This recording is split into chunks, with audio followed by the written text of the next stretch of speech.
2D Mario has been around for pretty much as long as gaming has been a thing. And with the return of the genre in the form of Super Mario Wonder last year in 2023, it's got me thinking quite a bit about the very renowned new Super Mario Bros. Series. If you grew up any time in the early to late 2000s, even early 2010s, you probably have an experience with at least one entry in this series. Whether it's the original on the DS, its follow-up on the Wii, or maybe even the 3DS one, these games had a huge impact on a lot of people. And in this video, I want to go through all of them, and see if they still hold up as well as we remember. My name is Mariomikester, and welcome to an entire new Super Mario Bros. Series, Retrospective. Released on May 15, 2006 here in North America, New Super Mario Bros. DS is the first entry in what would eventually become the New Super Mario Bros. Series. Development for this game started all the way back in early 2005, shortly after the DS was released. At the time it came out, it was the first completely new 2D Mario game in 14 years. I mean, sure, in between that we got the Super Mario Advance series on the GBA, but those were just ports of the remakes from Super Mario All-Stars on the SNES. And although they did have some new content, it was nothing that substantial or enticing. So with this game, the team really wanted to bring back 2D Mario in a big way. No remakes, no remasters, no ports, just an entirely new 2D Mario. One of the biggest things that was different this time around compared to the development of any other 2D Marios was that this time the team wasn't restrained by the restrictions of tile-based sprites. Mario and the objects and enemies around him could have actual physics. This led to the game not only looking and feeling more fluid, but also allowed the gameplay to take advantage of things like Mario's weight, letting him walk on tightropes and swing off vines, while objects around him like spike balls could be given proper weight and actual physics, letting them roll around and act as an actual hazard. Ironically, pretty early into development, the team actually opted against adding any voice acting into the game, in order to stay true to the spirit of the original 2D Mario games, even though the Super Mario Advance games before it had voice acting. And I think eventually someone on the team brought this to the attention of everyone else, because later on voice acting was fully embraced, and became a big part of it. And on May 9th, 2006, just a few days before the game was released and development had finally wrapped up, the game was properly shown off at E3 2006, with a really cool interactive website also launching around the same time, which allowed you to explore everything the game had to offer in a really cool way, honestly. They should bring this type of stuff back.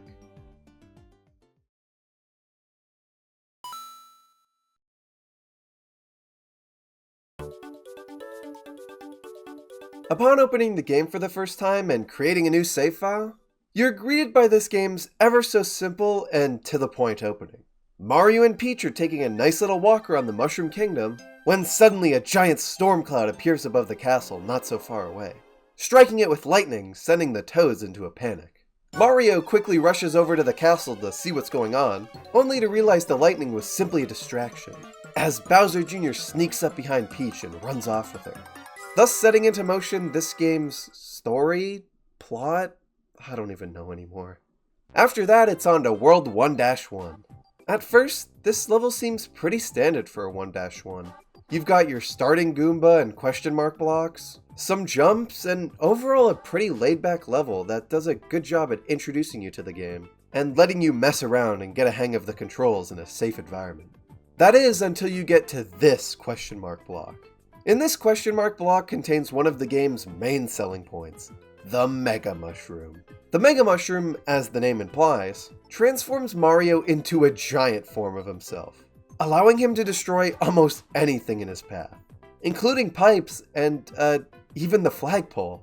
This power-up is an absolute blast to use.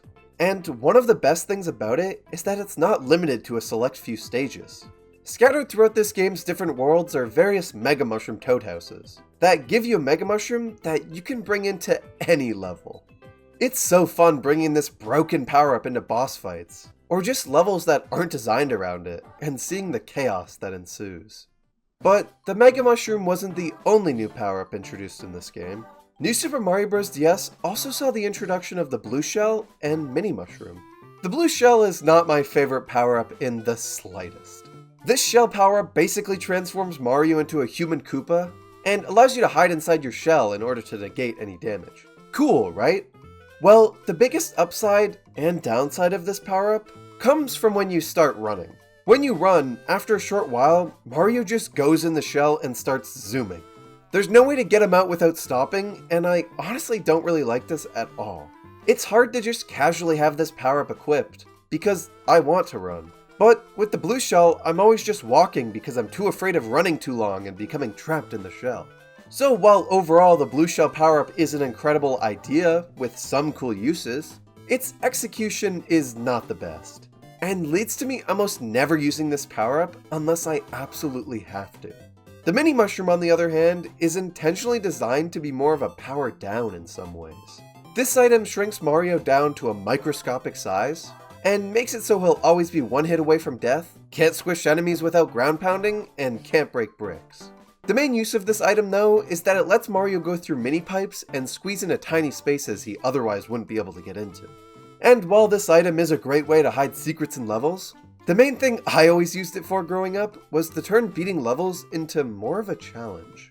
I always loved seeing how many difficult levels or bosses I could get through just using the mini mushroom. It makes the game's levels that much more interesting. Speaking of this game's levels though, let's talk about them. Being the first new 2D Mario game in almost half a decade, this new soup had a lot to prove when it came to its level design. Games like Super Mario Bros. 3 and World were and still are held extremely highly for having some of the best stages in 2D platforming history. So does New Soup DS live up to those standards? Yes, absolutely it does. With the exception of Wonder, I'd say this game has some of the best 2D Mario levels ever. New Super Mario Bros. DS does an amazing job at sticking to the roots of what makes 2D Mario levels fun in the first place, while also introducing so much to the formula and bringing a plethora of ideas to the table. I mean, sure, this game does suffer from classic 2D Mario snooze fests like underwater levels, auto-scrollers, and dare I mention, underwater auto-scrollers. But so does every single other 2D Mario game. Where this game's levels shine the brightest though, is in their uniqueness. For me, this game has without a doubt some of the most memorable levels in 2D Mario. Almost every single one feels unique and their ideas aren't overused and driven into the ground. I absolutely love when a specific level has a one-off gimmick you just never see again. Just look at the end of World 2-6 where you have to use a pump to shoot a cork with a piranha plant on it out of the pipe.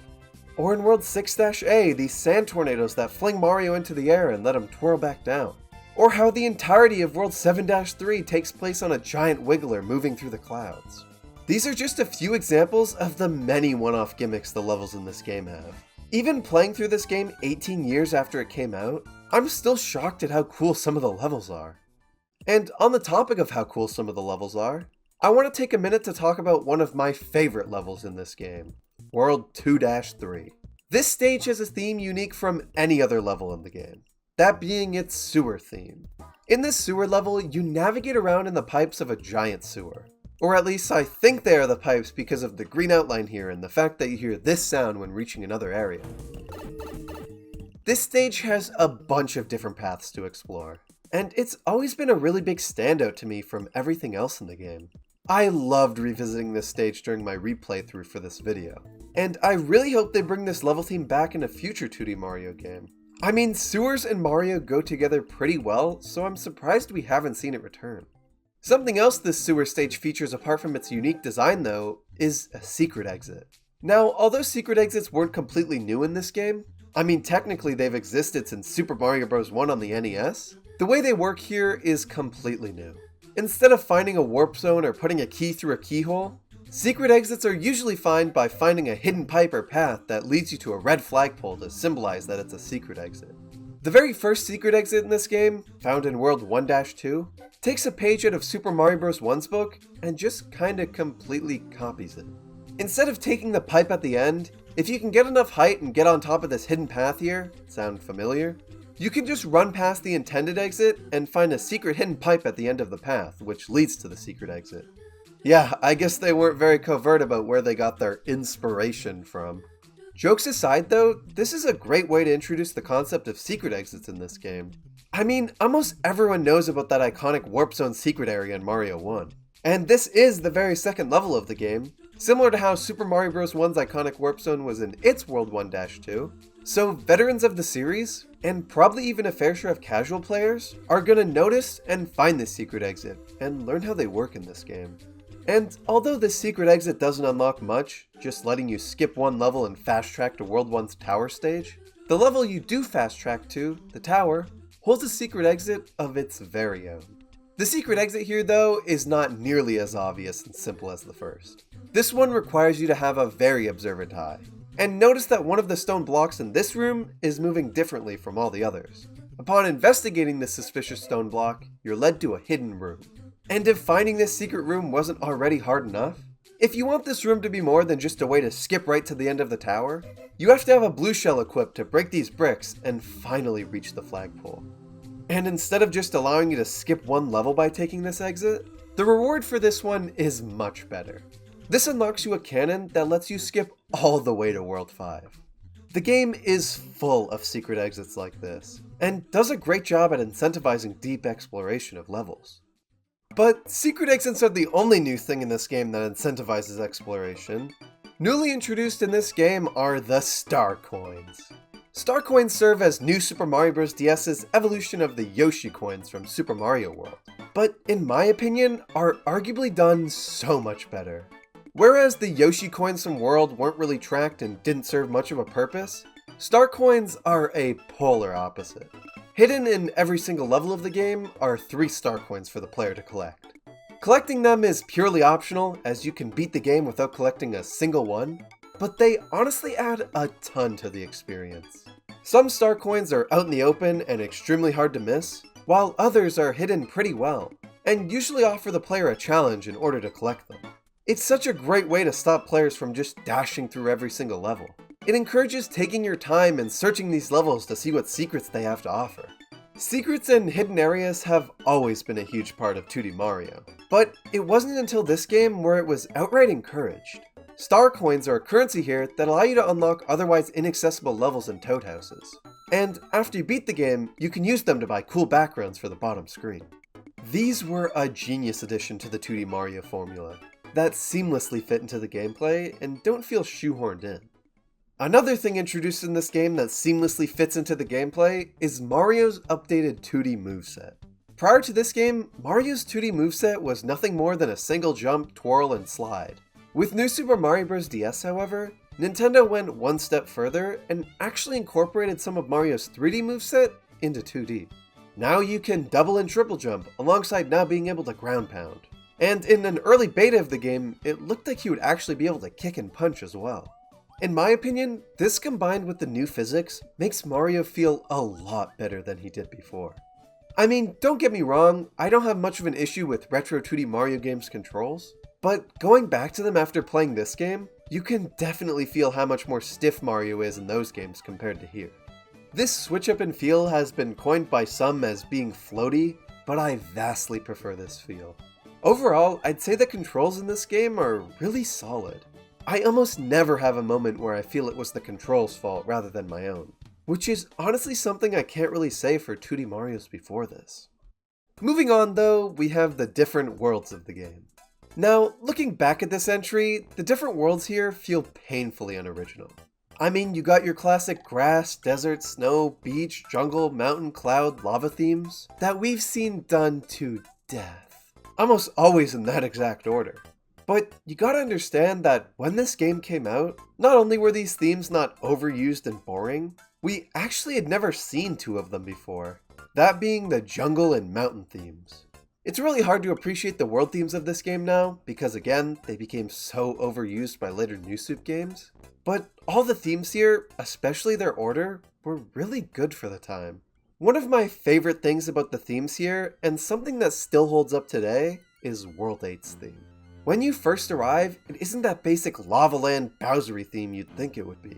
In fact, when you first get here, there isn't any lava in sight in any of the first couple levels or on the world map.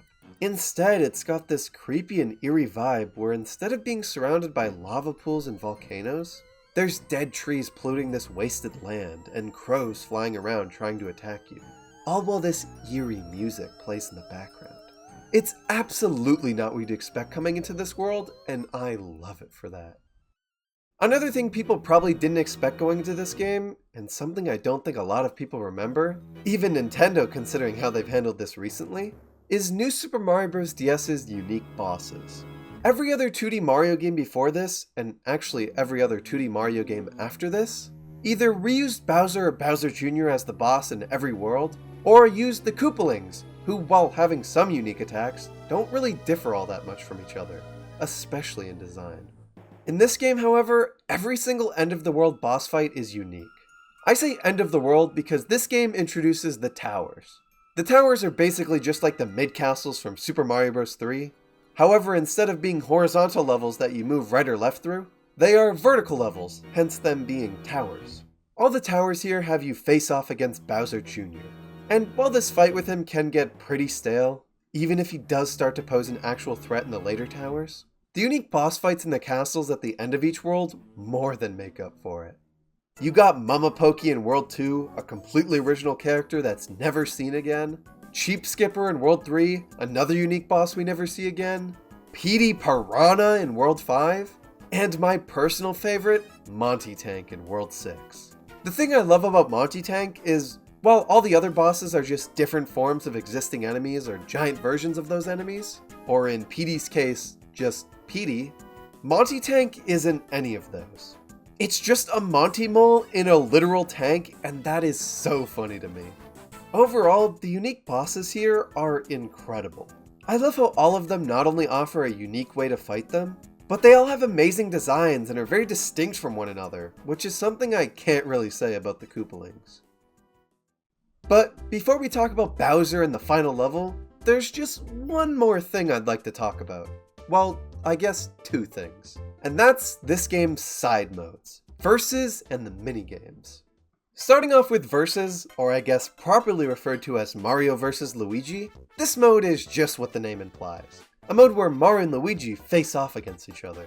Here you're placed in one of 5 uniquely crafted levels for this mode, and see who can collect the most stars before the time limit runs out. What makes this mode interesting though is that you can attack the other player by ground pounding, jumping on them, or just by using a power-up. This causes the other player to drop one of their stars and allows you to steal it from them. I remember playing this mode with one of my friends all the time when I was younger, and it was absolute chaos in the best way possible. One of the coolest things about this mode though is that just like a bunch of other DS games, only one of the people actually has to own the game in order to play. By using Download Play, you can connect without owning the actual game and enjoy this mode for all it has to offer, which is amazing. And something really cool I discovered a while back is this online website that aims to recreate the mode. You can play it online with friends, and it's an absolute blast. They've also added a bunch of new custom stuff to it, like new levels and power-ups, and I would highly recommend trying this out if you want to relive the nostalgia of this mode, or even experience it for the first time. Moving to the minigames though, this is where I and a lot of others sunk a lot of the time we were playing this game into. While sure these minigames were in Super Mario 64 DS first, most people associate them with New Super Mario Bros. DS, as this game sold almost triple the amount of copies as 64 DS. The minigames here are an absolute blast, as they always are. They make great use of the touchscreen and are pretty unforgettable. I've said this a few times now, but seriously, why didn't Nintendo ever sell a big collection of these minigames and add a bunch of new ones? Imagine ones themed around other characters. It could have been so cool. My personal favorite minigames here will always be the Luigi ones. I can't stress enough how long I spent in this Mushroom Kingdom casino gambling my life away with Luigi. Just one more round, I swear I can stop. Just one more round. But the Luigi games aren't the only good ones. Wanted is absolutely iconic, and I always loved the Whack-A-Mole game. These minigames are just great. There's something that Nintendo absolutely did not have to put into the game, but also something that add that much more to it. And I mean, while we're here, one hand couldn't hurt, right? Bowser is pretty absent throughout a majority of this game. You don't see him at the beginning when Peach is kidnapped, and up until the final world, you only see him once in World 1's castle, where you face off against and seemingly defeat him rather easily. In his place, however, for most of the game, doing his dirty work is Bowser Jr. This guy is all over the game. He's the one to kidnap Peach, he's the one you fight in every world's tower, and he's the one you see at the end of every main castle running off with Peach. Honestly, with how present he is in this game, I'd actually call him the game's main antagonist rather than Bowser. He seems to be the one coming up with and pulling off all these cunning plans, while Bowser just kinda serves as a giant tanky turtle guard. Regardless though, after your encounter and subsequent defeat of him in World 1, Bowser doesn't reappear again until what seems to be the final level of the game, where it's revealed you did defeat him back in World 1. However, he's returned as Dry Bowser, a version of the character I like a lot more in this setting, as you can't just simply defeat him with fireballs because he's immune. This fight is pretty cool, but nothing really all that special. Just run under him when he jumps into the air, and boom, you win. It's only after defeating him here do you realize that World 8 is much larger than it originally seemed to be. And that level was absolutely not your final confrontation with Bowser. And after making your way through the extra levels that unearth themselves, you're met with the final level of New Super Mario Bros. DS. This final level is without a doubt my favorite final level in the New Soup series, and honestly was my favorite final level in the entire 2D Mario series up until the release of Wonder. This level has you navigating through a castle much different than any we've seen before, and that's because it can literally flip upside down. A lot of the rooms here at first glance look pretty weird in design, but that's because with the flip of a switch, the entire place is flipped on its head, literally. This gimmick is so cool, and creates a level that I never get tired of on my replaythroughs of this game. It has so many awesome little secrets sprinkled about, and it's just a super well designed and thought out level. But after making your way through this cool rotating castle, you're met with the final boss battle. Upon stumbling into Bowser's lair, Peach can be seen just kinda chilling right above everyone. And on the ground, Bowser Jr. is sitting by a pile of Bowser's, bones. It's actually kinda sad. That is until he throws the bones into this pot of what seems to be poison acid, and Bowser suddenly reanimates and comes back to life, ready to fight. The cool thing about this fight though is that you're not just fighting against Bowser, you're also fighting against Bowser Jr. at the same time. And if you come in unprepared, this can be a pretty difficult fight because you have to deal with both of them at the same time. If you do come in prepared though, it's not that bad. And overall is a pretty cool fight to end off an amazing return to 2D Mario.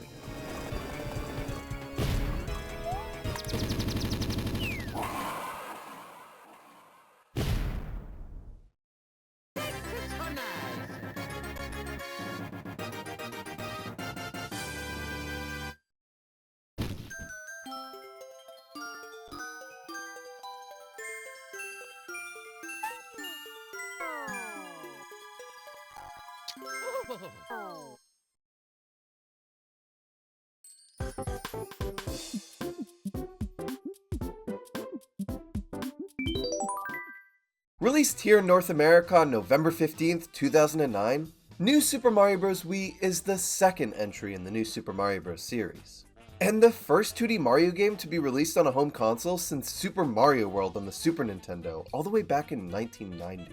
Development for this game likely started shortly after New Soup DS's release in mid-2006, with the main goal the team had being to create a 2D Mario game with real-time couch co-op. You see, head developer and creator of Mario, Shigeru Miyamoto, had dreamed of creating a Mario game with simultaneous multiplayer ever since Super Mario Bros.'s release on the NES in 1985. As all multiplayer in Mario's 2D mainline entries up to that point had been limited to switching characters with someone when someone died, as opposed to both players being able to play at the same time. New Super Mario Bros. Wii wasn't the first time Miyamoto had really tried this idea either. Very famously, Super Mario 64 was meant to feature simultaneous split-screen multiplayer between Mario and Luigi, with Luigi's model even being found deep in the code. But this idea never ended up making it past testing due to the N64's hardware limitations. With New Super Mario Bros. Wii, however, they were finally in the position to make this dream happen, with it eventually becoming pretty much the main selling point of the game, and a huge reason as to why New Soup Wii is remembered so fondly. Simultaneous multiplayer wasn't the only new thing they wanted to add in this game though. When it came to deciding which characters would be playable in multiplayer, obviously Luigi was a no-brainer. But another character that was heavily considered was Peach, which I feel like would have made the game's story and premise a lot more interesting than it ended up being.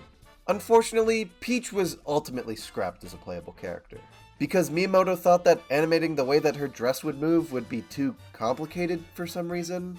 I guess they got that one figured out with Mario Wonder though. In the end, Peach was replaced with the iconic yellow and blue Toad we all know and love, but it would have been super cool to see her playable. And at E3 2009, the game was finally revealed to the public, with this weird video, and a multiplayer demonstration showing off the simultaneous multiplayer. Upon starting the game, you're greeted with the classic 2D Mario opening cutscene formula. However, this time it's Peach's birthday party, and they're pushing a giant cake in, with some suspicious decorations on it that of course turned out to be Bowser Jr., but also the Koopalings, making their first 2D Mario debut since Super Mario World.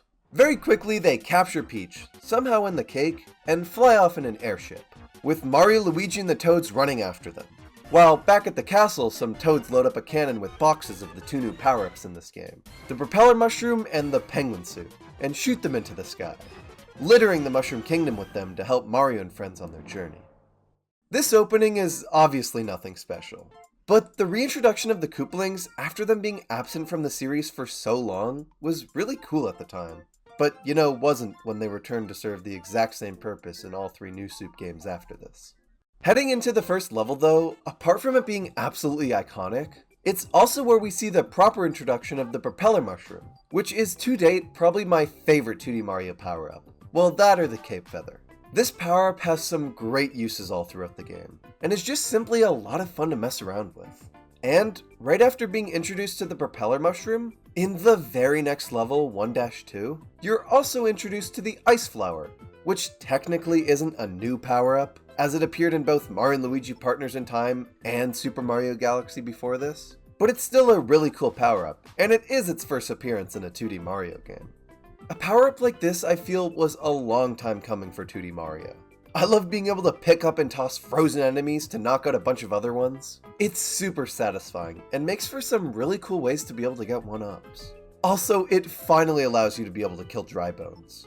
What's funny about the Ice Flower though, is that it practically becomes irrelevant as soon as you start seeing the third and final new power-up, the Penguin Suit, appear in levels. The Penguin Suit is literally just an upgrade on the Ice Flower in every way possible. First off, you can of course shoot ice balls, the only thing the Ice Flower can do, but you can also slide super fast on ice and swim incredibly quick underwater.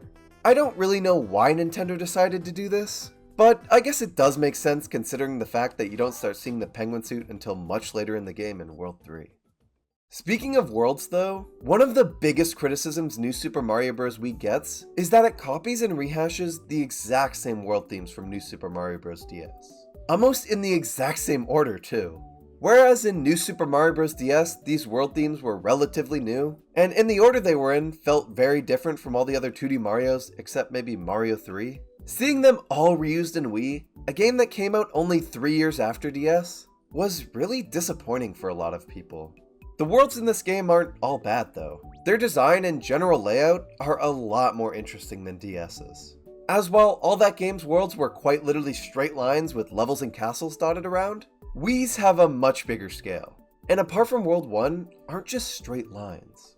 World 2, for example, has multiple different paths to take, has you going up instead of right, and at the end has you traverse through quicksand, trying to avoid running into an enemy level.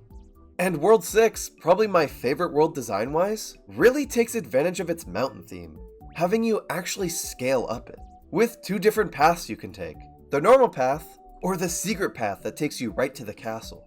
What I love about World 6 though, is that once you beat it, you are quite literally in the clouds, which makes the transition to World 7, the Cloud World, incredibly seamless. The transition between World 6 and 7 isn't the only good example of this though. New Super Mario Bros. Wii actually does a pretty good job at making the next world you visit feel like a seamless shift from the last. Well, sometimes. I mean, I've always adored the transition from World 4 to 5. The world starts off entirely beach themed, but as you near the end, you start to see a forest in the background.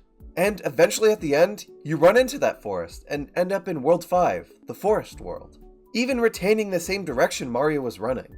It's such a minor detail, but it always stuck with me as a kid. I love when Mario games do this. But the bigger scale of these worlds as opposed to DS's and the seamless transition some of them have aren't the only good things about them. They are also filled with secrets. Of course, you have the cannons returning from DS which allow you to skip entire worlds and are a great incentive towards speedrunning, but you also have secret exits in levels that offer you quicker alternate paths to the castles, like the one I mentioned in World 6, which allows an alternate way to scale the mountain. My favorite example of this, though, has to be in World 7, where you have an entire secret path stemming from a secret exit in the mini-castle that even houses its own level, that once beaten not only gives you a fast way to the end of the world castle, but also lets you get into the castle through a secret back way, allowing you to skip the entire level and get straight to the boss, which I always thought was so clever. All in all though, while Wii does reuse the same world themes from DS, it does so in a much better way than that game ever did, giving them a bigger scale and actually making each world feel different apart from their color palette. Enough about worlds though. I think it's time we get into the actual levels themselves. One of the biggest issues Mario creator Shigeru Miyamoto had with New Super DS was that he thought the game had been too easy.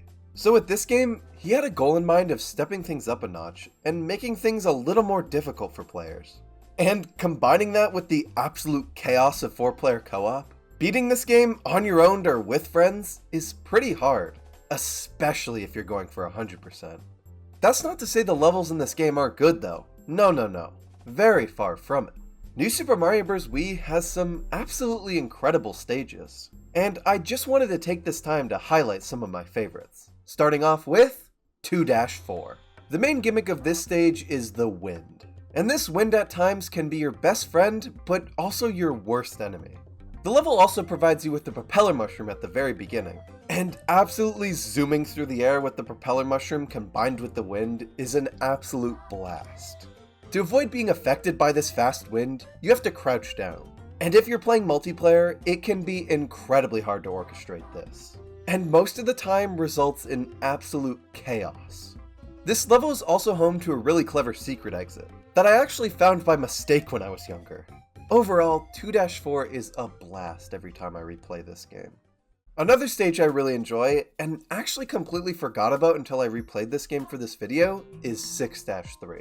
If you watched my new Super Mario Bros. DS video I posted a while back, you might remember me bringing up how I really enjoyed the sewer theme stage in that game, and wished Nintendo would bring that theme back in a 2D Mario game.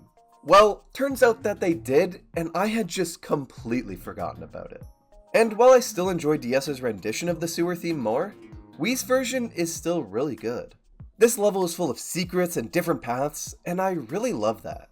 Its more open design makes it feel a lot different than DS's, but still feels like you're exploring the Mushroom Kingdom's sewer system, and are actually inside a maze of giant pipes.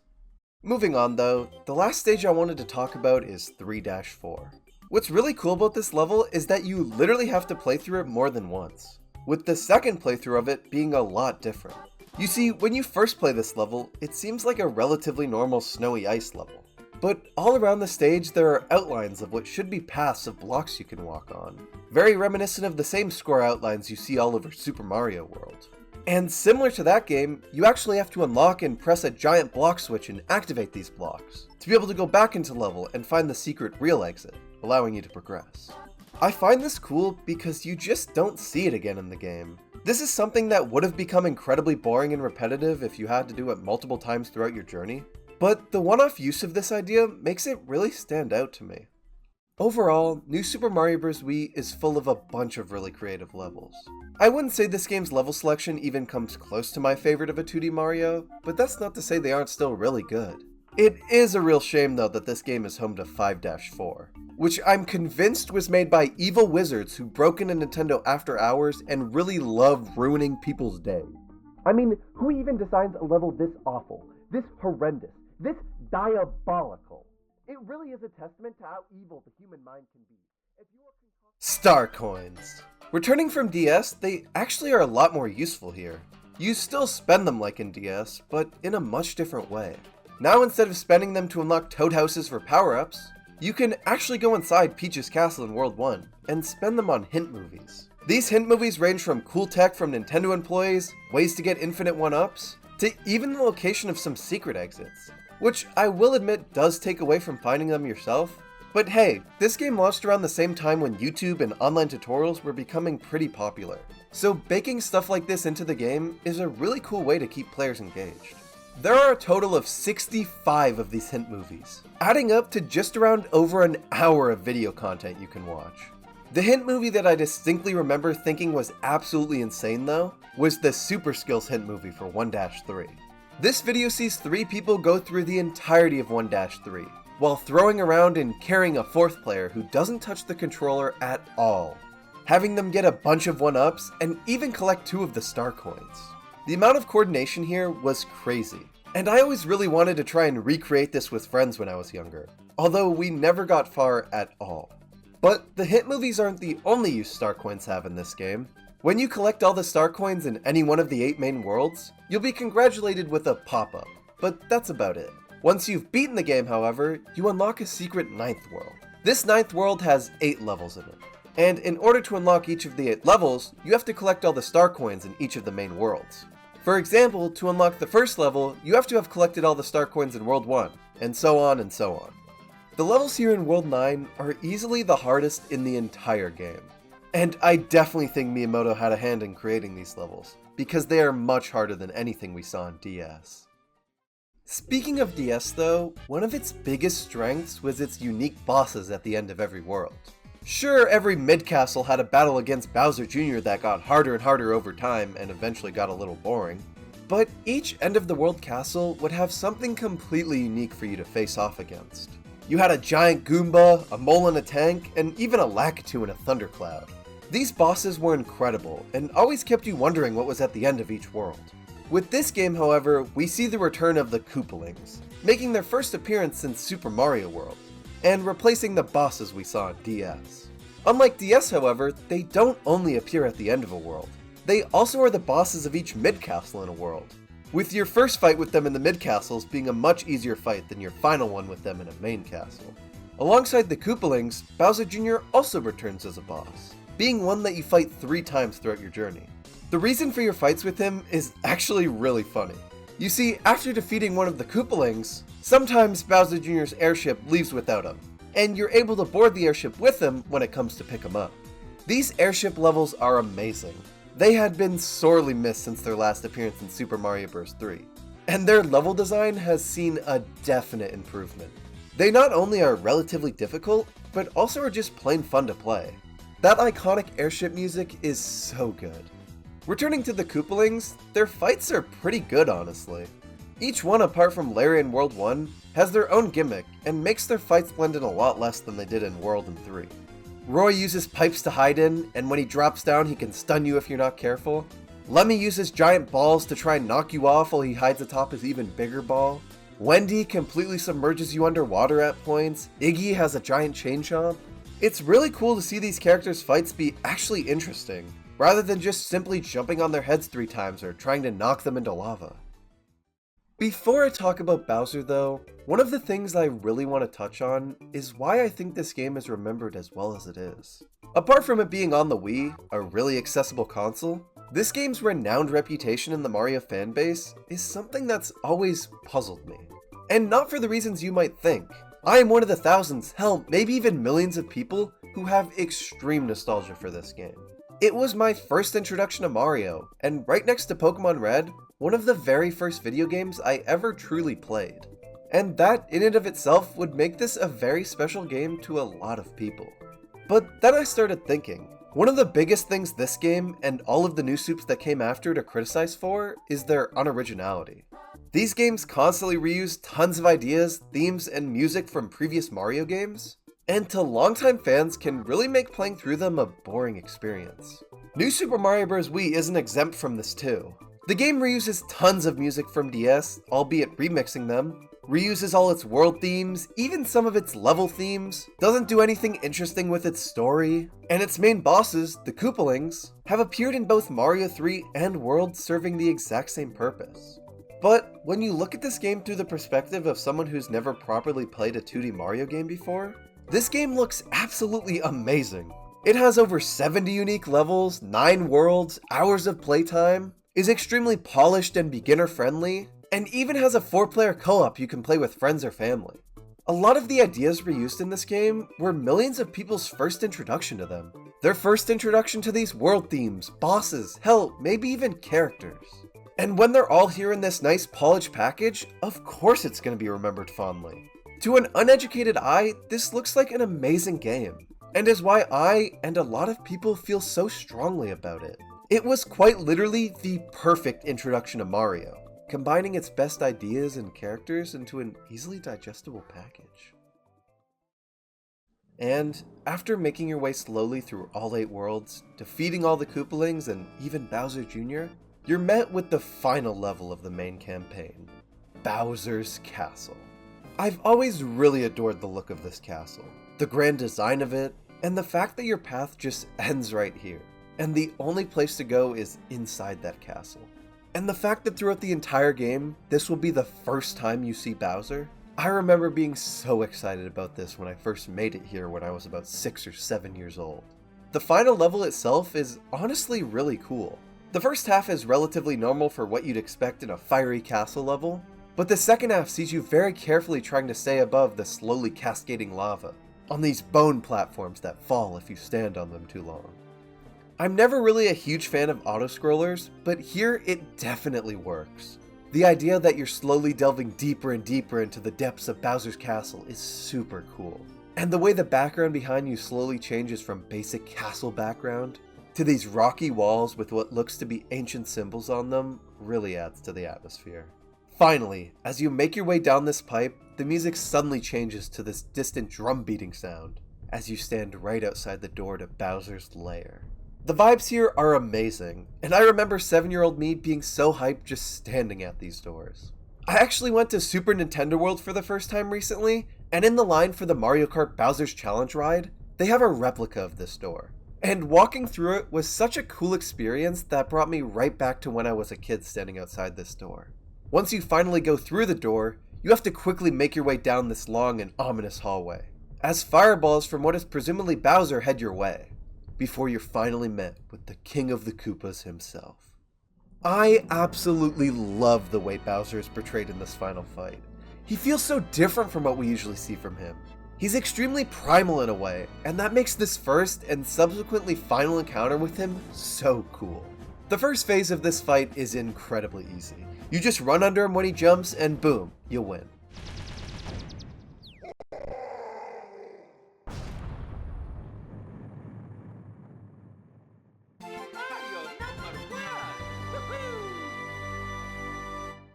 That is until the thing that seems to be Peach in the cage turns out to be Kamek, as they fly around and drop some magic.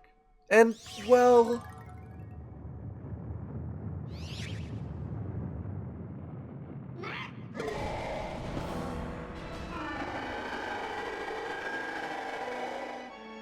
this second phase is insanely cool. You know how I just talked about Bowser being primal in this game? Well, here they take it up to 11, and makes for the absolute coolest and best final boss in any 2D Mario game, period. The way he literally jumps and aggressively claws his way towards you while shooting fireballs is to this day one of the craziest ways Bowser has acted. This whole final phase is incredibly action-packed, and makes finally making your way to that big glowing button and pressing it a huge sigh of relief, bringing an insane end to a very special game.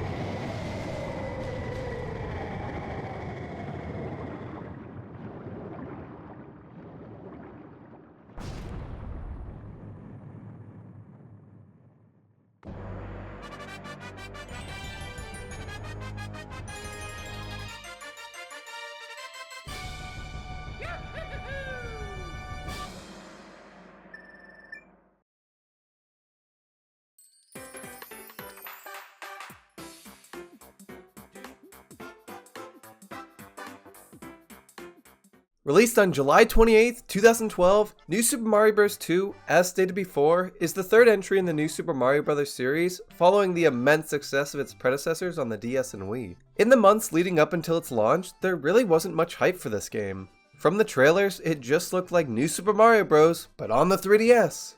Along with that, another new Super Mario Bros. Game was set to release only 4 months after this one on the Wii U as a launch title. The only thing this game had going for it was its coin gimmick. And I mean, who is gonna spend $40 just to do something you could do in any other Mario game? Well, other than me. This game opens up just like every other 2D Mario game. Mario and Luigi leave the princess unattended, this time flying off with one of the returning power-ups in this game, the Tanuki Leaf, only to be interrupted by the Koopalings, who have once again kidnapped Peach and fly off with her while Mario and Luigi chase them.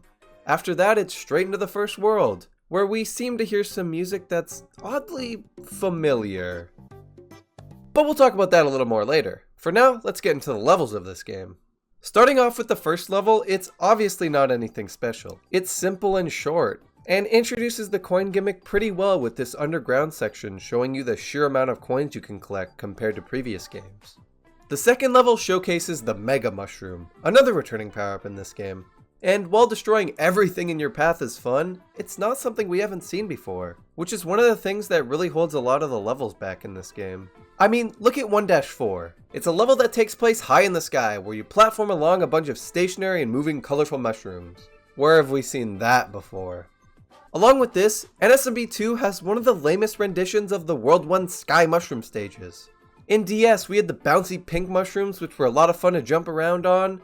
In Wii, you had those giant rotating mushroom blocks and the brick conveyor belts that you could ride to get a star coin or collect some red coins. But in New Super Mario Bros. 2, you got the mushrooms, and I mean, some of them move. The levels here just feel stale a lot of the time. Whether it be the reused ideas, locations, power-up gimmicks, it all starts to blend in with the other games, and is one of the reasons I rarely ever go back to this entry. But the levels aren't always bad. Sometimes this game is really able to spread its wings and show its originality. Just take a look at the cannons in this game. Unlike DS and Wii where you just shot to the next world, this time you have to actually play through a cool auto-running level, which I can only imagine is the inspiration behind Super Mario Run. The first one is obviously very simple, but as you get into the later ones, you have to start avoiding more well-placed enemies, and sometimes even bounce off of them to be able to complete the stage. Along with that, these levels have an incredibly cool visual style that's different from anything we've ever seen in the new Soup series. I love these cannon levels. I love that it requires the player to have actual skill to complete. It's such a perfect idea because it allows the cannons to still exist so that speedrunning is more interesting, but also makes them difficult enough to complete so that not just any player can skip to World 8 in like 10 minutes because they watch Andre from GameXplain show them the secret exit in Roy's Snakefuck Castle. To reveal the hidden path to a green toad house and the cannon in World 1, you'll have to find the secret flagpole in the forest. Another reason I love the cannons so much in this game is the worlds they lead to. Instead of sticking with the weird tradition this series has, with World 1 being grasslands, World 2 being desert, World 3 being snowy, World 4 being beachy, World 5 being a jungle, etc., this game introduces 2 new world types while sticking to 8 worlds overall. These new worlds being the Mushroom World and Flower World.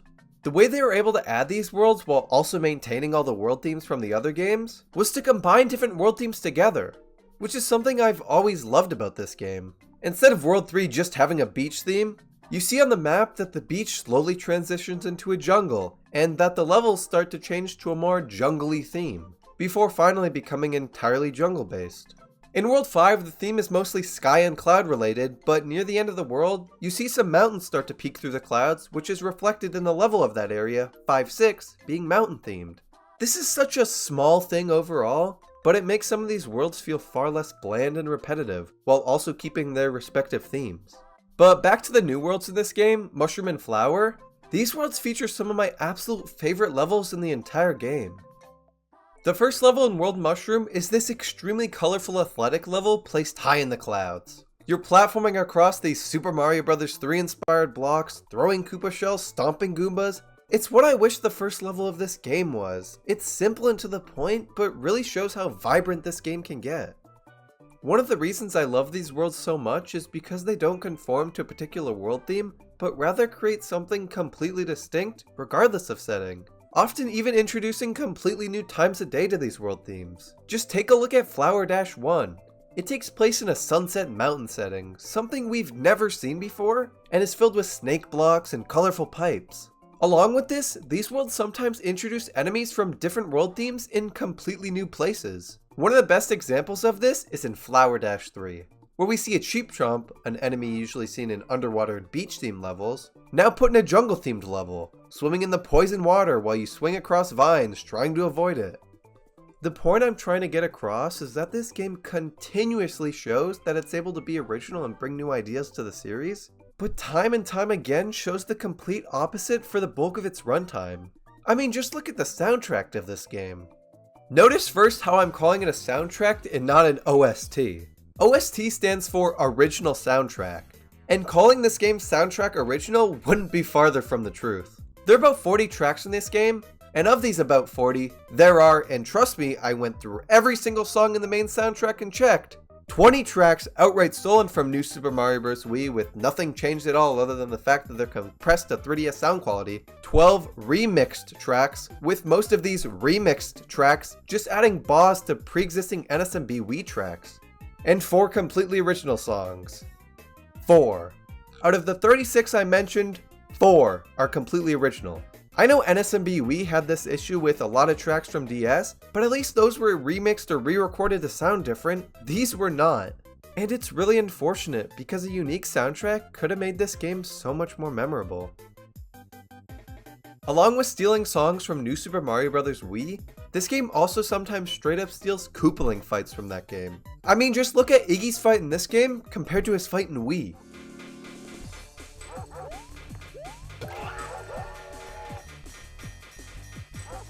It's practically identical and really further cements my biggest problem with this game.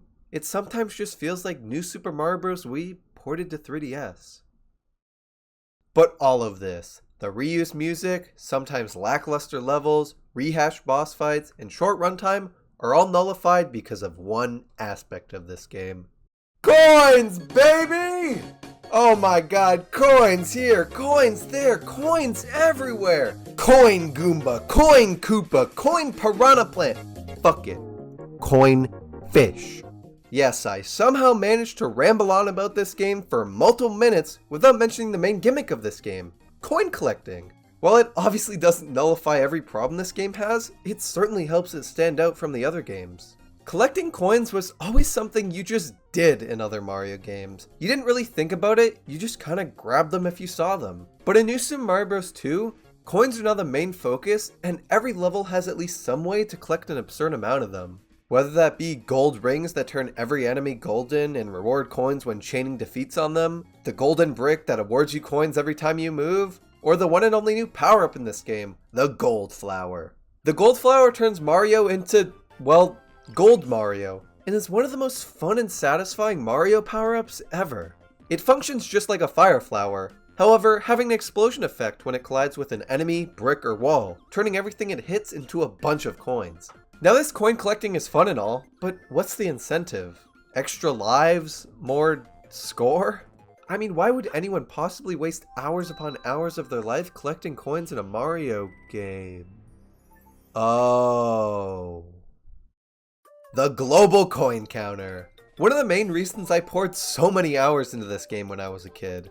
All it does is keep a tally of every coin you've collected with a cap of 10 million coins. Well, I guess 9,999,999 coins to be exact. This one basically useless counter practically saves the game in my eyes. Without it, child me would have stopped playing the game so much sooner than I did. I used to love going back into some of my favorite coin-filled levels and just seeing how many I could collect. All while I watched that counter slowly get higher and higher. It was the perfect pastime for me. Waiting at the airport? Coins. On a long drive? Coins. Sitting on the side of the highway because your parents' car broke down and they're desperately waiting for someone to come help you, but the weather is really bad and there's not really good cell service? Coins. Obviously now you'd have something like your phone to pass the time on, but I mean, for a kid in 2012, this was amazing. And I mean, how could I mention coin collecting in this game without talking about the extra mode made specifically for doing said thing? Coin Rush. A mode all about collecting coins. Okay, well it's more interesting than that. Coin Rush has a variety of level packs to choose from, with some being paid DLC released a few months after the game's launch, that see you speedrunning through modified pre-existing and Coin Rush exclusive levels to collect as many coins as you can. You have a pretty strict time limit and have to avoid dying even once, or else you have to restart from the very beginning of the pack. The starting packs are pretty easy. These are levels you're familiar with, and the levels chosen aren't particularly difficult ones. However, in the later packs, and especially DLC packs, these can get absurdly hard. Some of the hardest 2D Mario levels ever made come from this mode, with the Impossible pack really living up to its name. These levels are incredibly fast-paced even without the time limit, and require almost perfect knowledge of the game's mechanics to even stand a chance in. The DLC packs for this game are one of the coolest things Nintendo has ever done. One of my favorite packs they released was the Gold Classics pack. It doesn't feature impossibly hard levels like the Impossible pack, rather features a bunch of remade levels from classic 2D Mario games that are just a blast to run through, collecting as many coins as you can. Coin Rush is something I never hear people talk about when they mention this game. It not only made collecting coins that much more fun, but had some of the most creative, difficult, and fun Mario levels we've ever seen. This mode does not nearly get enough credit for what it is. Another really cool thing that inspired me to keep collecting coins in this game was the title screen. As you collect more and more coins, the title screen reflects this, with every milestone you reach adding more coins to the background of the title screen.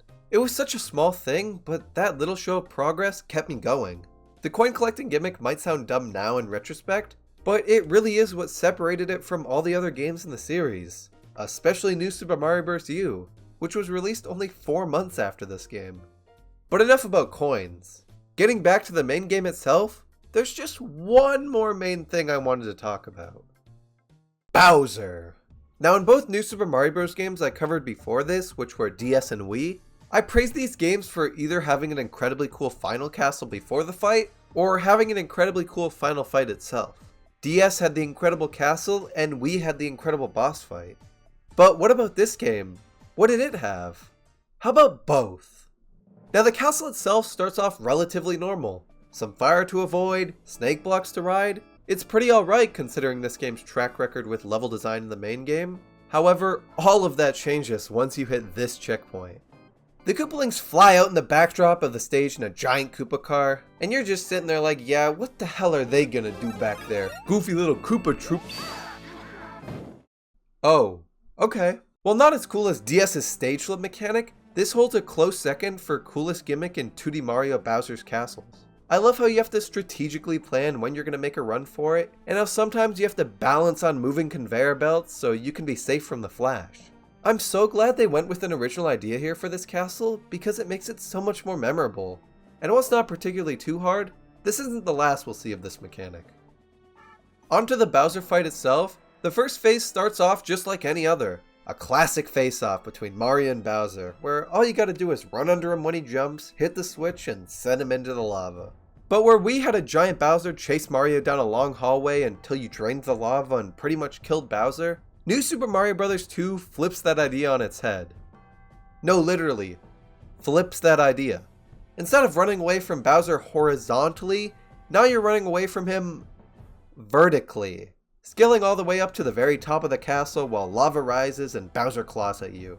It's a really cool idea. You have to strategically trick Bowser into striking at your platform after you've already abandoned it. Along with that, once you're near the top, you have to avoid the metal Bowser heads that shoot fireballs at you, until you're able to hit that giant button and send Bowser all the way down into the depths of Kamek's basement. It makes for a very fun and memorable fight, the only downside really being the reused music from Wii's final Bowser fight. But that's not the end of this game. After watching the credits and loading back into your save file, a new world will be available on the bottom screen. World Star. For the small price of 90 star coins, you get access to some of the best levels in the game, with some of my favorites being Star-Dash 3 and Star-Dash 6. Star-Dash 3 is this stage that has this cool haunted beach setting and is filled with womps and ghosts to avoid. I mean, why couldn't we have a level like this in the main beach world? World Star 6 takes place in this abandoned underwater castle that doesn't even have a boss. It's just a regular stage based in an old castle where you have to avoid a bunch of fish bones. I love the aesthetic of this stage.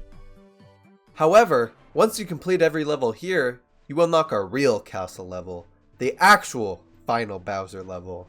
This level brings back the Koopalings in the clown car, however this time, fully makes use of its potential, forcing the player to be even more careful with how they approach the level. At some points, you even have to correctly time a jump in order to be behind a part of the wall so you don't die to the flash. It's incredibly difficult and perfect for a true final level.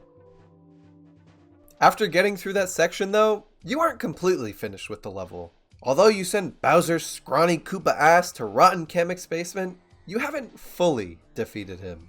Say hello to Bone Bowser. The entire fight is just like how it was in World 6, however this time much harder. Even the classic face-off with him is even more difficult, with Dry Bowser throwing his bones at you. I was actually caught off guard when I went back to record footage for this game and really suffered the consequences of Bowser's bones. The actual big Dry Bowser fight is much harder than the regular one, with the metal Bowser heads appearing much earlier and Dry Bowser being much quicker to strike at you. It's an equally fun and difficult remix fight, and I loved playing through it.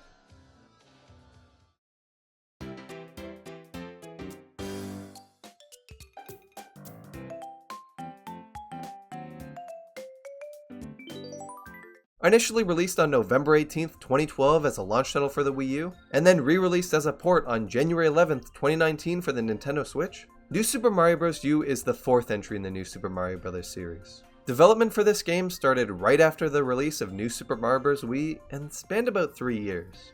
The first we ever heard of this game's existence was at E3 2011, where it was available as one of the many playable Wii U tech demos meant to show off the gamepad's functionality.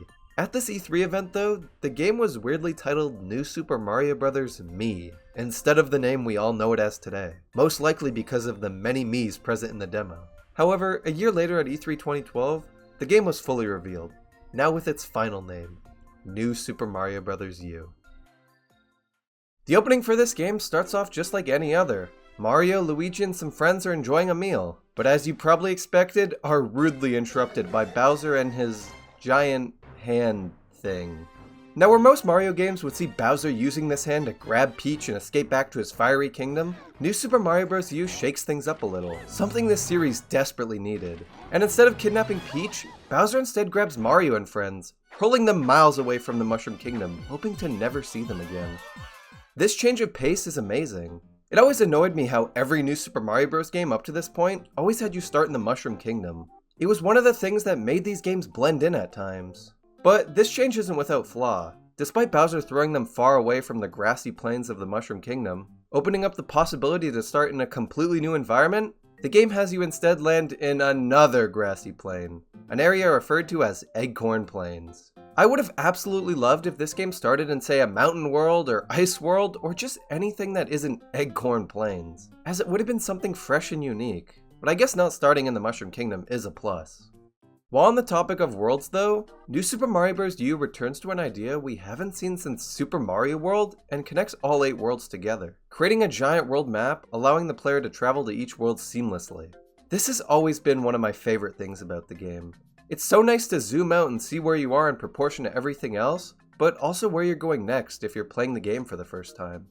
And while this idea isn't executed perfectly, with the change from Desert World to Snow World being very jarring, a lot of them are done very well and overall make the world feel lively and connected. I mean, just look at a fully zoomed out version of the map. You can spot so many little details and secrets spread all throughout. It's incredible. One of the absolute best new additions with this connected map though has to be the secret exits. In previous New Super Mario Bros. Games, a lot of secret exits would lead to cannons. These cannons would allow you to skip entire worlds with relative ease. However, in this game, cannons are completely removed, with secret exits now unlocking paths that lead to the new world, and along the way forcing you to tackle a level relative to the area you're in to show your skills and prove you're ready for the next world. For example, the secret exit in 1-2 brings you to World 5. However, to make your way there, you pass around World 4, the beach world. And to prove you can survive in World 5, you have to take on a World 4 themed level, which is just so cool. But enough about the world map. Let's get into the bulk of what matters in a 2D Mario game, the levels. Starting off with the first level, it's okay, but out of every single New Super Mario Bros. Opening level, this has gotta be the most forgettable to me. It introduces the new power-up of the game, the Super Acorn, pretty well, but it doesn't have the distinct thing that all the others have. DS had the Mega Mushroom section that let you destroy huge parts of the level. Wii had those spinning hills with secret pipes inside. And New Super Mario Bros. 2 had the music blocks and those colorful Mario 3 inspired blocks. All New Super Mario Bros. U has is, squirrels? The first level of a 2D Mario game should have something memorable in it. Something that should at least make you go, oh, this is cool. But instead all we got here is some flying squirrels and Goombas. This is really unfortunate because the game genuinely has a ton of good levels throughout its runtime, some of the absolute best being Layer Cake Desert Dash 5, Dry Desert Mushrooms. This level is entirely based around the spike enemies. They're placed high above you, and you have to make your way through the level constantly avoiding them, and trying to determine when they'll drop their spiky rocks so that you can make it through unharmed. Later in the level, the spikes are atop these extending and retracting mushrooms that allow them to drop rocks even more randomly. The end of the level has a ton of them above you at once, forcing you to be very precise about your movement. Frosted Glacier's first level, Star Spinning Sky, has you platforming across a bunch of spinning stars, as you would probably expect from the name, that light up the stage with their beautiful glow. The setting of this stage, and also the entire world, is an amazing take on the Snow World theme. These levels take place at night in a snowy mountain setting with the backgrounds filled with bright stars and tall trees. The end of the level makes great use of munchers, encouraging you to platform safely across the stars without falling. However, if you look around and find a secret area, you can get a star that lets you effortlessly cross the munchers without a problem as a reward for exploring the level well. Sparkling Waters has this haunted ghost ship level that I absolutely adore. Not only is the idea extremely unique, it's executed insanely well. You have the underwater section that sees you avoiding groups of boos, a pole jumping section where you have to land on a variety of floating boxes, and a maze at the end of the level that's filled with secrets. Levels like these give me hope for 2D Mario. There's a lot of potential for greatness in the series. The end of the level also has this amazing backdrop, showing a full 3D model of the haunted shipwreck with this gloomy lighting. I love it. This level also has a secret exit, and this secret exit leads you to one of the coolest levels in the game, Skyward Stalk. This level is not only amazing because of its unique idea, but also how it correlates to the secret exit. The world map shows a huge beanstalk that leads high up into marine clouds, which is exactly what you do in the level. Climb up a giant beanstalk into the clouds. I wish more levels in this game did something similar to this. It makes great use of the world map. And the level itself is great. Usually auto-scrollers are very lame and slow, but this one is actually fun. And I mean, who couldn't love these little balloon Goombas? But by far out of every level in this game, the absolute best has to be Soda Jungle's Painted Swampland. The level has an entirely new art style that's inspired by the famous Starry Night painting by Vincent van Gogh. I absolutely love this. There's so much character present in just the graphics of this level alone. The entire time I play this, I'm always looking at the background and just appreciating how well it's done. Could you imagine an entire world based on this style? It would be nothing short of incredible. But that's not the only great thing about this level. In order to progress through the game, you have to find this stage's secret exit, as the regular exit literally just leads nowhere. Back in my Mario Galaxy video, I talked about how a good game is able to teach the player core mechanics without interrupting the flow of gameplay with text boxes and long-winded tutorials. And this is another great example of that. While the game could stop you and let you know, oh hey, some levels have secret exits, Mario U says nah, we're gonna make you look for them. You are required to explore this level. This level is just so good in so many different ways. So yeah, overall, a lot of the levels in the game are great. But you know what's even better? Yoshi. Baby Yoshi. Making the return from Super Mario World, albeit functioning entirely differently, New Super Mario Bros. U reintroduces the Baby Yoshis to 2D Mario. Originally in Super Mario World, the Baby Yoshis were nothing more than the name implies. Baby Yoshis. Your goal with them was to feed them enough so that they would grow into an adult Yoshi. However, in Mario U, the Baby Yoshis have an entirely new purpose. Now unable to grow up, the Baby Yoshis have 3 different variants, all with their own ability. The Balloon Baby Yoshi, first found in Acorn Plains, offers, well, a balloon power, expanding into a giant Big Yoshi when you shake the controller, allowing for a lot of vertical movement options. The Bubble Baby Yoshi, first found in Frosted Glacier, creates a bunch of bubbles when you shake the controller. These bubbles will instantly defeat any enemy they touch, offering coins and occasionally 1-ups to the player. You can also gain a little bit of height if you jump off these bubbles, but not much. The last and final Baby Yoshi, the Glowing Baby Yoshi, glows. That's all it does. Unlike Yoshi, you can actually take these Baby Yoshis into different levels and use their abilities throughout the entire game. Well, except the glowing one. You can't take that one out of levels, sadly. Although it's really unfortunate regular Yoshi still can't be taken out of levels, I love being able to take these little guys across the entire game. It adds a lot of strategy to how the player will approach certain levels. The only levels you can't take these guys into are castle levels, which makes sense. It might be a little overpowered to be able to turn Boom Boom and the Koopalings into a bubble at the shake of a controller. Oh yeah, Boom Boom and the Koopalings are back. Boom Boom, now making his first appearance in 2D Mario since Super Mario Bros. 3, acts as the mid-castle boss for most of the worlds throughout the game. Your first battle with him is simple enough. However, over the course of each and every world, he becomes stronger and stronger, with Kamek giving him more ways of attacking you. I would love to say this makes his fights more interesting, but they really don't. Once you hit Boom Boom down once, you've practically won the fight, as you can just jump on him right when he gets back up another 2 times to finish him off. I think his fights would have been leagues more interesting if he had invincibility frames when getting up, as he might actually pose a threat that way. All in all though, I was glad to see him return. He's much better than fighting the Koopalings twice per world like in New Super Mario Bros. Wii, and a lot better than the Rhinos from New Super Mario Bros. 2. The Koopalings, now making their third appearance in the New Super Mario Bros. Series, are actually done extremely well this time. Their castle levels are a lot better, with Ludwig's being my personal favorite, and the fights themselves are the best Koopalings fights in 2D Mario. Instead of just fighting them in a room at the end of the castle, each Koopaling has their own ship now that you shoot into at the end of every castle level to fight them. These ships also change depending on the character, which is something I love. It makes the Koopalings feel more distinct and shows actual character, even if it is incredibly minor. Lemmy's fight is the first, and easily the most simple. His ship doesn't have anything fancy, and he just kinda throws bombs at you. However, other Koopalings fights get a bit more interesting. In World 2, Morton summons a giant Pokey and hits parts of it at the player. In World 3, Wendy has an ice rink at her ship with icicles that fall from the top as the fight goes on. In World 6 and 7, Roy and Ludwig have fights that take place on top of their ship, with Roy summoning platforms and shooting bullet bills, and Ludwig creating clones of himself to try and trick the player. I absolutely love how unique these fights are. They incorporate parts of the Koopalings' characters into the fight, and also make the setting completely new and creative for the series. These fights do not get nearly enough credit. I loved them. And while on the topic of things in this game that didn't get nearly enough credit, we have the Challenge Mode. Challenge Mode is a side mode separate from the main game that sees you, well, doing a variety of challenges. In the Wii U version, there are 5 categories of challenges: Time Attack, Coin Collection, 1-Up Rally, Special, and Boost Mode. The Nintendo Switch port of the game straight up removed the Boost Mode challenges as they were meant to be played with the Wii U gamepad. But you aren't really missing much if you don't own the Wii U version. I never hear people talking about the challenges in this game anymore, which is a real shame, because they are absolutely one of the best things this game has to offer. Most of the challenges take tons of pre-existing stages in the game and add incredibly fun new clear conditions to them. For example, one of the special category challenges takes place in the first level of Soda Jungle, and to complete the challenge you have to make use of the Super Eggcorn and clear the entire level without touching the ground. Something I literally never thought would be possible when I played the stage in the base game. Another special challenge, Big Air at Sundown, sees you making use of the Mini Mushroom, using it to clear the entirety of a snake block stage without touching the snake blocks.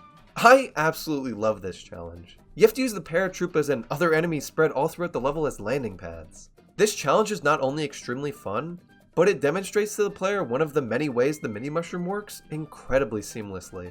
As you progress through these challenges and complete and unlock more of them, they get harder and harder, forcing you to get an even better understanding of Mario's movement and how to best use it to your advantage.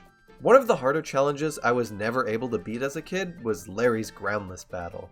The challenge sees the player having to beat Larry Koopa's Koopaling fight without touching the ground at all, only being able to land on the water geysers that shoot up every so often. This challenge is incredibly difficult and is only a taste of how hard these challenges can get.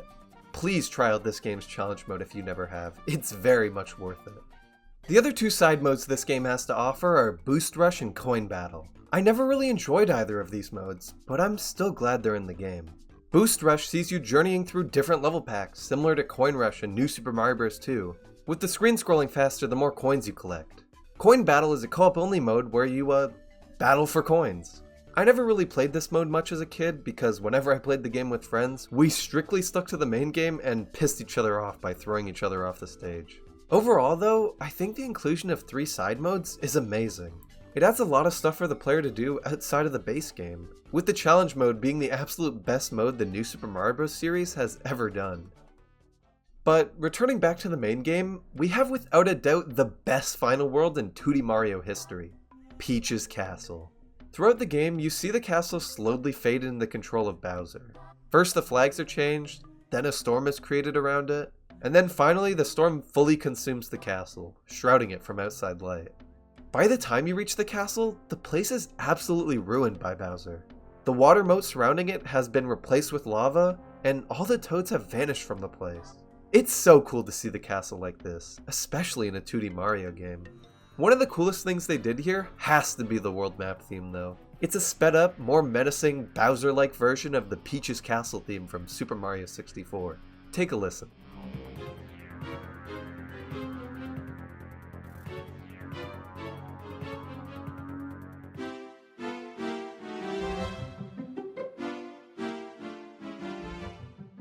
The levels here are great, especially the elevator stage, which sees you ascending the castle, avoiding enemies on this platform that you control by tilting the controller. But I can't help but wish we saw a remake or reimagining of previous levels that took place near Peach's Castle and other 2D Mario games. Maybe we could have seen something like New Super Mario Bros. Wii's first level, but it's filled with lava and volcanic eruptions or something. It would have been so cool. Moving on to the final level itself, it's great, but pretty short. Bowser Jr. is here, and he uses his clown car to try to crush you and throw you into the lava. And just as soon as it's getting good and you start to understand how Bowser Jr. works and you're ready for more, it's over. I would have loved for there to be so much more to this level. There was tons of potential for a really challenging stage here, but maybe they wanted the focus here to be on the Bowser fight itself, which is absolutely incredible. Similar to almost every 2D Mario game before it, the fight starts off with the classic face-off between Mario and Bowser, which is over in about 4 seconds. Seriously, you'd think Bowser would learn to stop jumping in the air like that during these fights. I mean, I could understand the first couple times, but like still? You're still doing that, Bowser? It's kind of embarrassing if you ask me. But onto the true final Bowser fight, it's a ton of fun. Bowser grows to an enormous size, and you fight him accompanied by Bowser Jr. on top of the castle. To deal damage to him, you have to literally steal Bowser Jr.'s clown car, and deck Bowser in the head with it 3 times. It's a very cool way to deal damage, but man, I always loved how menacing Bowser is throughout this fight. He walks so arrogantly, and once you hit him, goes into his shell and starts bouncing around like crazy, taking up like a fourth of the screen at times. Once he's out of his shell, he lets out a massive roar, shooting tons of fireballs into the air. It's so cool. This doesn't top New Super Mario Bros. Wii's fight for me, but it's definitely high up there for best 2D Mario Bowser fight. I love how Bowser Jr. is here too. He hasn't been in a final Bowser fight since New Super Mario Bros. On the DS, and he works really well here. It's sometimes actually tough to avoid both of them at the same time.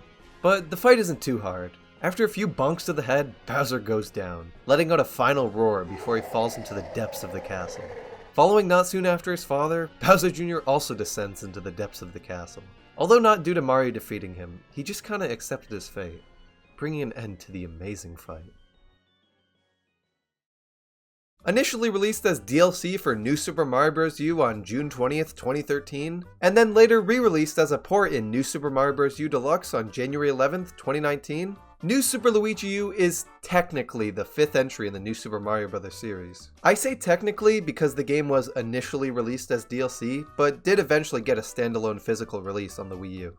This game was created as part of Nintendo's Year of Luigi celebration, the year that not only marked the 30th anniversary of Luigi's original debut in the Mario Bros. Arcade game, but also Nintendo's worst fiscal year in the history of the company, with a reported loss of $456 million.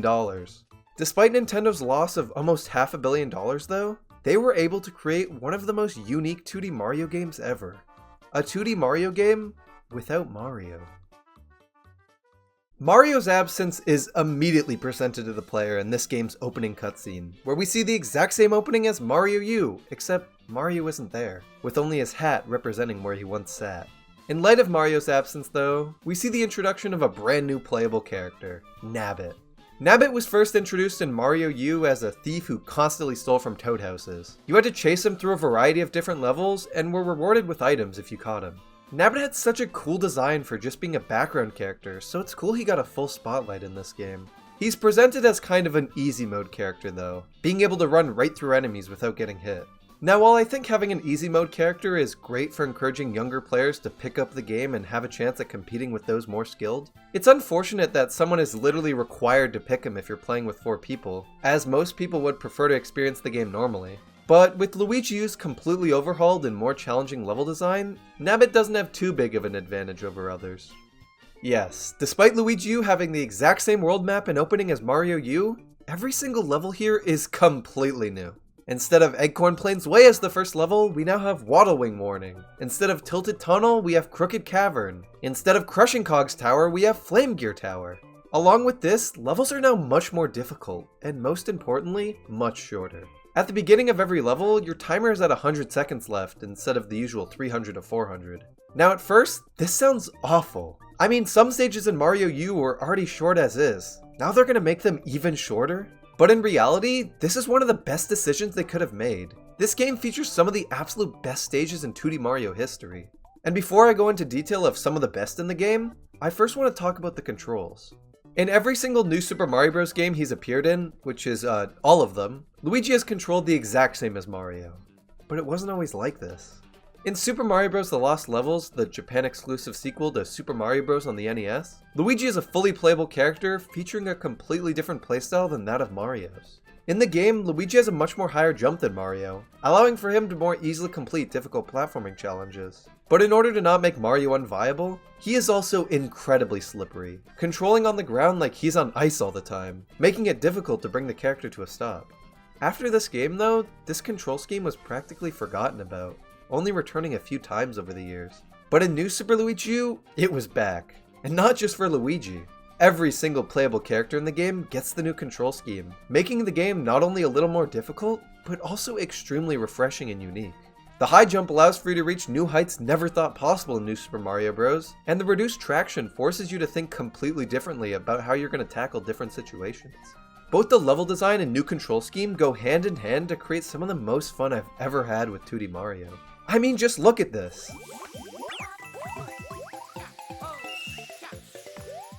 Totally meant to do that. The levels in this game are incredible, and just to show you how much the level design has improved, I want to look back at some of my favorites from Mario U and what they've done with them in Luigi U. Starting off with Frosted Glacier Dash 1. In Mario U, this stage was called Star Spinning Sky and revolved around platforming across a bunch of different stars. I enjoyed the level because the stars were a set piece we had never seen before, and the aesthetic of the level was amazing. In Luigi U, the level is now called Bruisers and Barrels and is so much better. This level makes use of the bruiser enemies that throughout the stage are punching barrels at you while you try to ascend to the top. What makes this level so great is its creativity. The bruiser enemies are almost always seen in ghost houses, so seeing them here is awesome.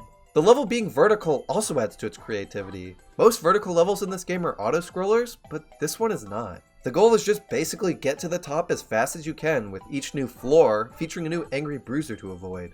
The most important thing to note about this level though, and really most levels in this game, is that a stage like this only works in Luigi U. If this were a full-length Mario U stage, it would get boring really quick.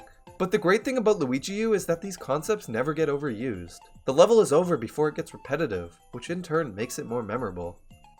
In Mario U, I really enjoyed Sparkling Water's stage, Haunted Shipwreck. The level took place in an abandoned ship now haunted by ghosts and featured 3 main sections, of which I enjoyed all of them. In Luigi U, this level is now called Haunted Cargo Hold, and somehow is able to basically combine the 3 major sections into one compact section. The 3 main sections in Mario U stage were a pole jumping section where you platformed across floating boxes, an underwater section where you avoided groups of boos, and a maze at the end filled with secrets. In Luigi U, you have the pole jumping across boxes, now with the groups of boos being there, an alternate path below, which is an underwater section, now filled with spiny cheeps that chase you around, and a hidden secret pipe at the end that leads to a secret exit that partially represents the maze section at the end. Now, most levels in this game do have completely new concepts separate from their Mario U counterparts, but I just wanted to mention this stage to show that even if this game reuses concepts from Mario U, it does so in a genius way, almost remixing them in a sense to make them feel more fresh. The last level I want to talk about in this comparison section is easily the best overhauled stage in the entire game, Beanstalk Jungle. In Mario U, this stage was called Skyward Stalk and was one of my favorites in the entire game, not just because of its level design, but how it correlated to where it was leading the player as a secret exit.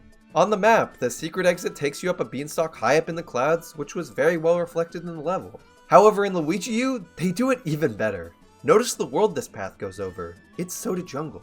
Luigi U realizes this, and instead of making it a sky-themed level, it's a jungle-themed level, filled with piranhas and waddle wings, that instead of being a vertical auto-scroller, is more of a horizontal auto-scroller, representing the fact that you're going over Soda Jungle, and ending with you reaching the clouds. I love it.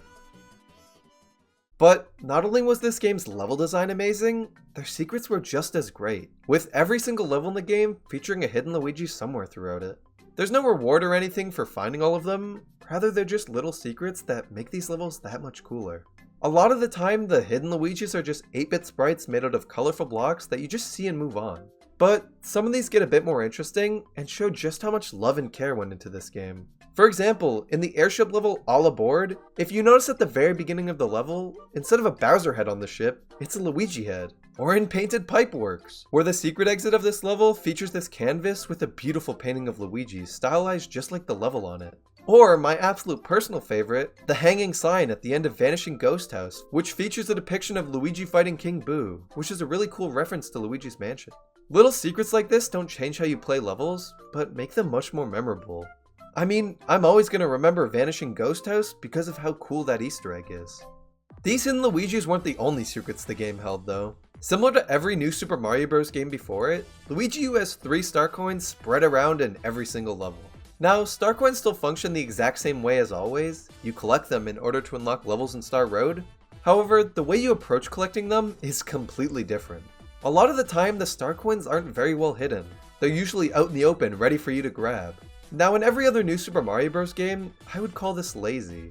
But in Luigi U, it actually works in the game's favor. You see, Luigi U has an incredibly strict time limit on levels. You always want to be moving. So stopping and trying to find a way to reach a certain star coin can seriously harm your run, and can be the difference between completing the level or dying to the clock. The timer is a bigger enemy than anything in this game. Along with that, since every level starts under 100 seconds, you are literally only hearing the sped up version of the music tracks that are supposed to play in these levels, which only furthers the amount of pressure on you at all times. New Super Luigi U can be extremely stressful at times. And on the topic of stress, going back to this game, I was extremely surprised at how difficult a lot of the levels were. And not just because of the clock. Luigi U does not mess around when it comes to difficult level design, which is something I love about the game. A lot of the other new Super Mario Bros. Games rarely offer a challenge, and when they do, it's in the post-game or in a side mode. However, New Super Luigi U is different. Its difficulty is one of its main gimmicks, and it's handled extremely well. Hell, I even died on the first level. And while a lot of the levels in this game are hard and took me multiple attempts to beat, they're never unfair, which is extremely important. There's a big difference between difficult and unfair. A great example of unfair level design in Mario are Kaizo blocks. There is absolutely nothing a player can do about this obstacle unless they're aware of it beforehand, in which case they can constantly check for them, which is pretty boring. One of the best examples of difficult level design that is fair is Super Mario 3D World's Champions Road. This level is regarded as one of the hardest Mario levels ever, but handles its difficulty extremely well. It took me like 2 hours to beat this level for the first time, but those 2 hours were some of the most fun I've had with the game. I was constantly learning about the level, I got it down to a rhythm almost, and finally beating it felt amazing.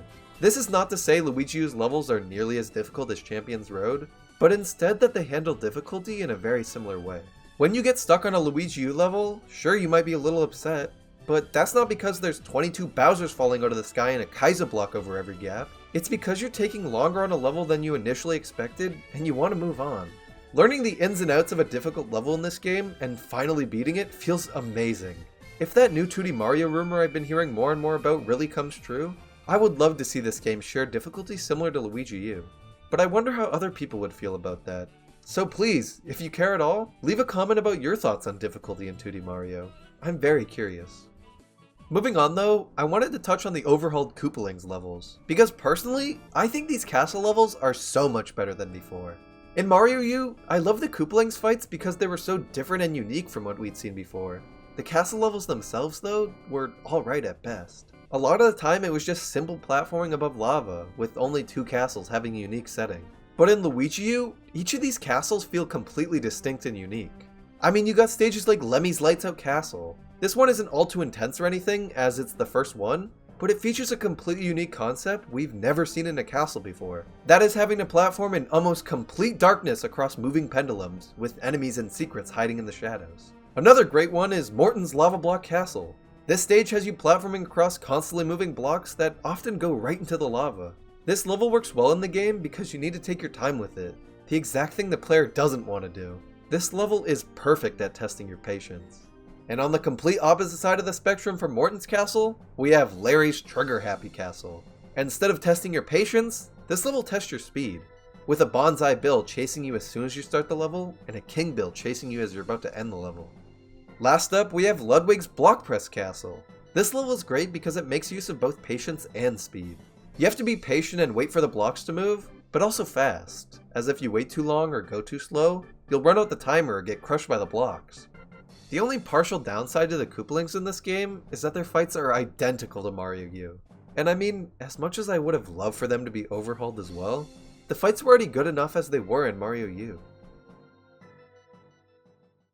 But after beating all the Koopalings and sinking down Bowser's ship, you make your way into the final world of the game, Peach's Castle, and see one of the biggest changes in the entirety of not only New Super Luigi U, but the New Super Mario Bros. Series as a whole. Listen to this.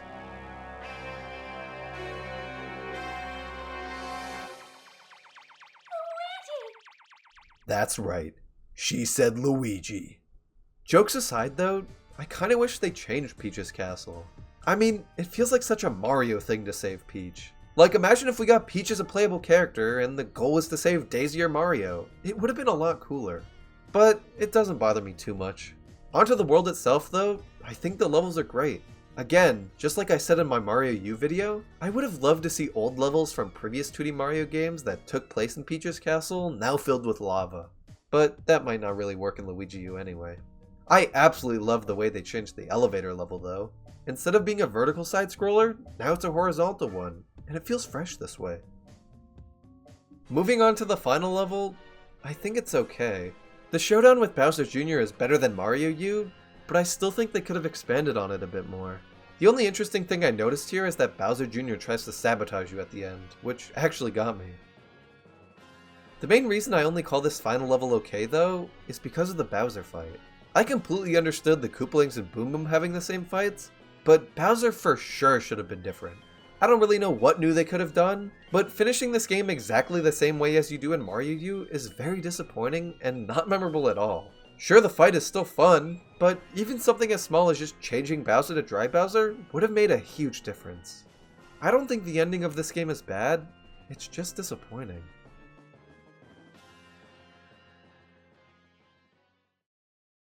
New Super Luigi U is a weird game. That's the best way to describe it. I mean, it's both DLC for New Super Mario Bros. U, but also a standalone title at the same time. Despite its weirdness though, there's a lot to love about this game. It features some of the absolute best level design in the 2D Mario series, it has one of the best gimmicks in the series, and most importantly, it's easily the most unique in the series. Every single level in this game is memorable, every single one. They each have so much character, they feel so different from what we're used to. I mean, I didn't know I wanted a level about Ice Bros freezing fuzzies to create a path ahead, until I got a level about Ice Bros freezing fuzzies to create a path ahead. This game not only revisits and perfects old concepts, but also introduces entirely new ones. The movement is a perfect double-edged sword, allowing you to reach new heights, but also new lows if you slip off into the bottomless abyss. The only real complaint I have about this game is the final Bowser fight. But really, boss fights weren't what this game was about. New Super Luigi U is about level design, and just how creative and unique Nintendo can get when they really put their all into it.